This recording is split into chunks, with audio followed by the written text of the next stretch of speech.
guys, this is Shagun. Welcome to Sky Trapper, a new education learning platform. आज हम पढ़ने वाले हैं स्टेप्स टू डेथ. ठीक है, हमें देखना है स्टेप बाय स्टेप क्या स्टेप्स हैं उनको मौत के घाट उतारने के. किन लोगों के? जो हिटलर के कट्टर दुश्मन है, यानी कि Jews, gypsies, Poles, blacks, Russians, ये सारे लोग. तो पहला स्टेप है यहाँ पे स्टेज 1 एक्सक्लूजन. और ये टाइम पीरियड क्या है? 1933. अब 33 32 ही होगा, ठीक है, और 39 तक का पहला स्टेज 1 थी एक्सक्लूजन. अब इस स्टेज के थ्रू हिटलर ने क्या क्या किया? यहाँ पर 4 पॉइंट्स हैं और हम इंडिविजुअली चारों पॉइंट्स को समझेंगे. पहला पॉइंट है ओनली पर्सन ऑफ जर्मन और related blood would henceforth be German citizen enjoying the protection of the German empire. मतलब उन्होंने अपना ये फरमान जारी किया कि सिर्फ और सिर्फ जो जर्मनी के ओरिजिनल या फिर जो प्योर ब्लडेड हैं, जो प्योर जर्मन हैं, सिर्फ उन्हीं को हमारी जर्मन ऑफिशियल्स की फैसिलिटीज़ प्रोवाइड की जाएंगी और बाकियों को नहीं की जाएंगी. ठीक है. दूसरा पॉइंट ये है कि marriages between juice and Germans were forbidden. मैंने तो बताया था बायोलॉजिकल प्योरिटी को थ्रेटन करना, तो वही चीज़ है यहाँ पर कि एक जर्मन और एक जूस दोनों शादी नहीं कर सकते. ठीक है, तो सो कंट्रोल रखो अपनी भावनाओं को, अपने इमोशंस को. पहले ही बता दिया, अगर आगे चल के ऐसा करोगे तो फिर दंड मिलेगा. थर्ड पॉइंट है extra marital relation between Jews and Germans became a crime. अगर आपका एक्स्ट्रा मैरिटल अफेयर है जूस में, है ना, उनकी कम्युनिटी में, तो ये क्राइम माना जाएगा. अगर आपका जर्मन में ही एक्स्ट्रा मैरिटल अफेयर है तो चलेगा. ऐसा हमारा मानना है. मतलब दूसरी कम्युनिटी में जाओगे तो वो क्राइम है. 3 पॉइंट हो गए. फोर्थ पॉइंट है Jews were forbidden to fly the national flag. Jews को वहाँ का नेशनल फ्लैग मतलब झंडा फहराना मना है. वो हमारे झंडे को फहराना तो दूर, हमारे झंडे की तरफ देख भी नहीं सकते. उनका हमारे झंडे की तरफ देखना भी गुनाह है. तो ये 4 पॉइंट्स थे. स्टेज 1 थी क्या थी? एक्सक्लूजन. टाइम पीरियड था 1933 से 1939. इस स्टेज में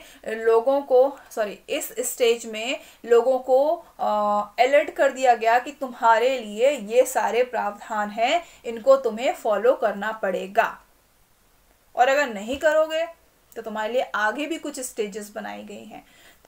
इसके अलावा भी कुछ और इंस्ट्रक्शंस हैं जो लोगों को दिए गए थे, है ना. जैसे कि यहाँ पर तुम्हें कुछ इमेजेस दिख रही हैं. एक बेंच दिख रही है, साइड में एक स्विमिंग कॉस्ट्यूम में एक विमेन दिख रही है. तो इनका मतलब ये है कि स्विमिंग पूल्स में सिर्फ जर्मन्स अलाउड हैं और किसी भी कम्युनिटीज़ के लोग अलाउड नहीं हैं. नहीं चाहते कि तुम हमारे स्विमिंग पूल का पानी आके गंदा करो आके. बेसिकली जूस, तुम तो दूर रहो. ठीक. तो बेंच में भी सिर्फ मतलब जो भी पब्लिक फैसिलिटीज़ थी वो सिर्फ और सिर्फ pure Germans, Aryans, Nordic Aryans ही उनकी उन फैसिलिटीज़ का फ़ायदा ले सकती हैं, बाकी नहीं ले सकते. आप इस बेंच में जूस नहीं बैठ सकते. आप खड़े रहें या तो ज़मीन में बैठें, आप इस बेंच में नहीं बैठ सकते. तीसरा एक इमेज दिख रही है जहाँ पे एक इंसान है, सामान अपना फैलाए हुए है, बोल रहा भैया हमारे पास इतना ही है देने को, हम बेचने को हमारे पास कुछ नहीं है, बिल्कुल गरीब है. ठीक है. तो इन सब से ये आइडिया लग रहा है कि किस तरह से वहाँ के लोगों को इस तरह के रूल्स निकाल के उनको परेशान किया जा रहा था. यहाँ पर पहला पॉइंट है बॉयकॉट ऑफ जेविस बिजनेसेस. मतलब जो जूस लोग बिजनेस कर रहे थे जर्मनी के अंदर, उनको बॉयकॉट किया जाए, उनको बंद किया जाए. तो इसी वजह से देखो अपना सामान लेके बैठे हैं कि भाई साहब हमारे पास इतना ही बचा है, अब यही है जो भी है.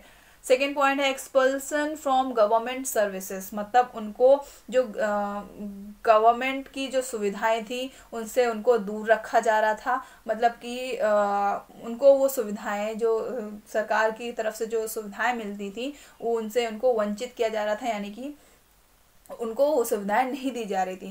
थर्ड पॉइंट है forced selling and confiscation of their properties. उनसे उनकी प्रॉपर्टीज ज़बरदस्ती ली जा रही थी और उनको दूसरों को सेल करने के लिए मजबूर किया जा रहा था. Besides Jewish properties were vandalised and looted, houses attacked. इन सब के अलावा प्रॉपर्टीज तो वो ज़बरदस्ती जब्त कर ही रहे थे, उसके अलावा उनके घरों को लूटा जा रहा था, अटैक किया जा रहा था उन लोगों के ऊपर. बेसिकली सारी प्रताड़ना ना सब जूस के ऊपर ही हो रही थी. ये इनका स्टेज 1 है एक्सक्लूजन का. उसके बाद स्टेज 2 है गेटोइजेशन।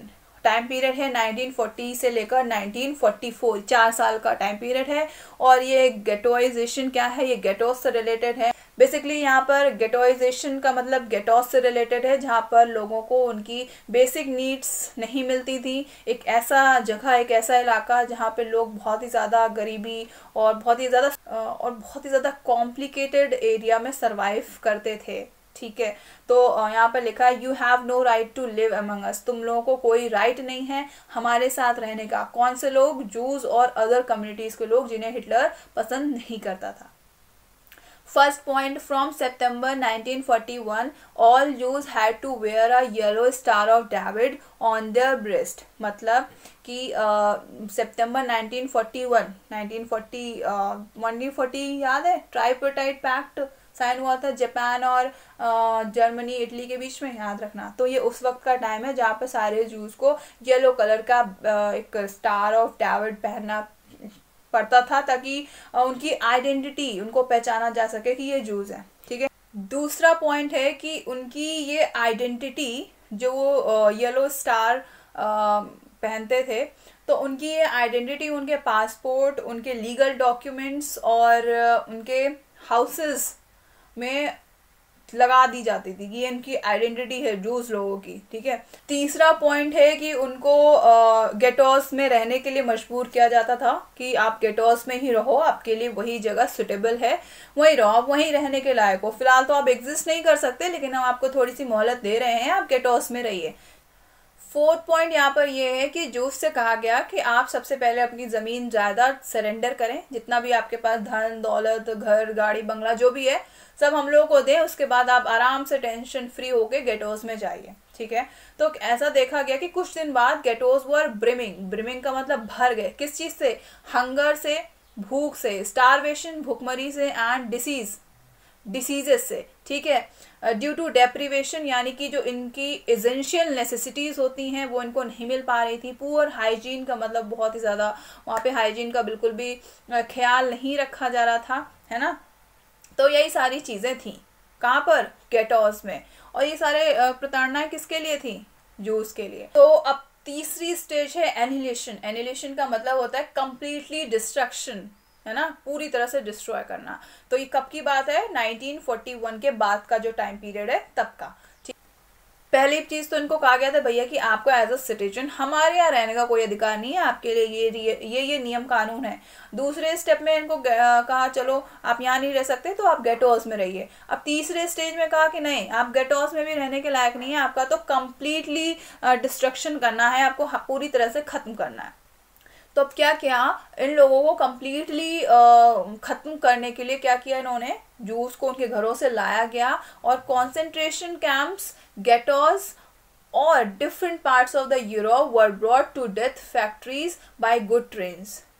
तो अब पूरी तरह से इनका खात्मा करने के लिए क्या किया गया है? इनको जितने भी उनके घरों में, जूस के घरों में जो भी जूस थे, उनको वहां से खदेड़ा, गेटोस से खदेड़ा, कॉन्सेंट्रेशन कैंप से खदेड़ा, और उनको एक गुड ट्रेन, मतलब जो ये ट्रेन दिख रही है ना, जो सामान ले जाती है एक जगह से दूसरी जगह तक, जिसको हमारे यहाँ बोलते हैं मालगाड़ी, तो इनमें इनको भर के ले जाया गया।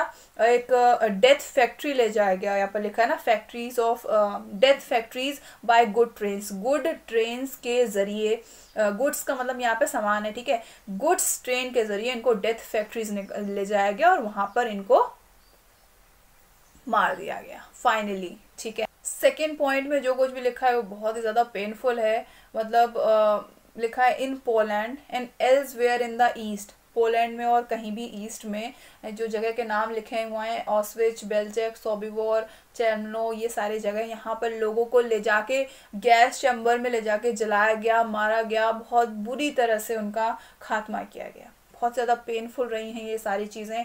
थर्ड पॉइंट में लिखा है mass killing took place with in minutes with scientific precision. मतलब जो ये मास किलिंग हुई है ना, ये मिनटों में हुई है। अब आप किसी को गैस चैम्बर में ले जा रहे हो, है ना, और जहरीली गैस छोड़ रहे हो, तो इंसान सांस तो लेगा ना।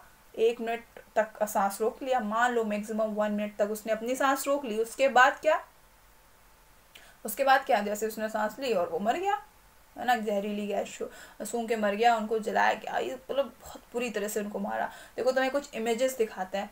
यहाँ पर जो पहली इमेज है लेफ्ट साइड में, ये कॉन्सेंट्रेशन कैंप की इमेज है। यहाँ पे देखो तार लगे हुए हैं और तारों में लोग गिर के मर रहे हैं। सेकेंड इमेज में देखो ढेर सारे कपड़े दिख रहे हैं, नीचे ढेर सारी फुटवेयर्स दिख रहे हैं। तो ये वो जगह हैं जब इनको कॉन्सेंट्रेशन कैंप्स में गैस चैम्बर्स में ले जाने से पहले इनका सारा सामान, इनका कपड़े लत्ते जूते चप्पल सब बाहर निकलवा दिए जाते थे, देन उसके बाद। तो देखो मतलब इनसे ये आइडिया लगाया जा सकता है कि कितने सारे लोगों की मास किलिंग, जेनोसाइडल वॉर किया गया था जर्मनी के अंदर। तो इसको ट्रेजेडी समझो या फिर एक जेनोसाइडल वॉर समझो या फिर कुछ भी समझो, this was very painful and very disgusting and very miserable. this was very miserable, painful and very disappointing. तो ये सब कारनामे थे किसके? हिटलर के। अब तुम्हारे अकॉर्डिंग अब तुम किस तरह से, जैसे कि हिटलर स्टीरियोटाइप था जूस को लेके, अब तुम्हारी क्या थिंकिंग है, क्या परसेप्शन है हिटलर के लिए? क्या लगता है कि हिटलर ऐसा कर रहा था, क्या ये सही था? सही तो नहीं था एक तरह से। अगर आप ह्यूमैनिटी के अगेंस्ट काम कर रहे हो, लोगों को इतना मरवा रहे हो बिना उनकी गलतियों के, तो ये तो गलत है। लेकिन क्या होता है ना, जब भी कोई लीडर, कोई भी एम्परर एक नया समाज, एक नए चीज़ की निर्माण करने जा रहा होता है, एक नए साम्राज्य की स्थापना करने जा रहा होता है, अपना एक स्टार्ट से, शुरू से किसी चीज़ की शुरुआत करता है, तो उसको लगता है कि ये सारे लोग जो बहुत ही ज़्यादा फिजिकली वीक हैं, मेंटली वीक हैं और या फिर प्योर जर्मन नहीं है, तो ये हमारे यहाँ एग्जिस्ट करने के लायक नहीं है। ये हमारी कंट्री के डेवलपमेंट के लिए नहीं बने हैं। उसको लगता था कि ये सब करके वो एक अच्छा सा एम्पायर इस्टेब्लिश करेगा जहाँ पे कोई भी वीक नहीं होगा, है ना, जहाँ पे हर कोई स्ट्रांग होगा। और जैसा कि स्पेंसर की थ्योरी कहती है सर्वाइवल ऑफ द फिटेस्ट, तो जो फिट रहेगा वही सरवाइव करेगा। तो वो उस थ्योरी को ज़्यादा फोकस करता था। और जूस से तो चलो उसकी पर्सनल दुश्मनी थी, क्योंकि जीसस क्राइस्ट का हत्यारा समझता था। तो ये सारे चीज़ें थी जो हिटलर ने की, और इन्हीं सारी चीज़ों का उसे डर था कि उसने इतना ज़्यादा क्राइम जो किया है जर्मनी के, तो इसका जो उसे दंड मिलेगा वो छोटा मोटा नहीं होगा। तो इसीलिए उसने सुसाइड किया था, समझ गए। और अकेला हिटलर ही नहीं, जितने भी नाजी ऑफिशियल्स थे वो भी इन सारी चीज़ों में इन्वॉल्व थे। इसीलिए स्टार्टिंग मैंने तुम्हें बताया था कि जो वो ग्रुप बनाया गया था, एक ऑर्गेनाइजेशन बनाया गया था इन लोगों को पनिश करने के लिए, उनमें से 11 लोगों को फांसी दे दी गई थी और बाकी लोगों को लाइफ इम्प्रिजनमेंट की सज़ा सुनाई गई थी, मतलब ज़िंदगी भर के लिए जेल। लिंक करो उन सारी चीज़ों को।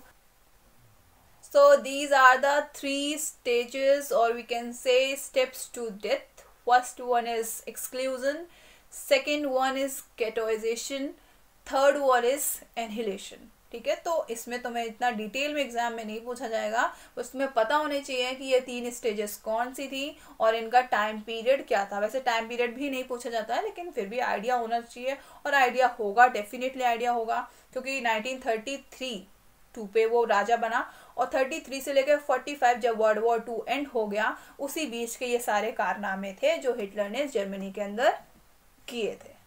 ठीक, तो उम्मीद करते हैं आज का भी तुम्हें समझ में आया होगा, और नहीं आया हो तो दोबारा से देख लेना। और if you want the PDF of this session, you can join my Telegram group Skytrapper Official, and you can also join my Instagram channel for more updates. Okay, so till then, be happy, be safe, and bye bye.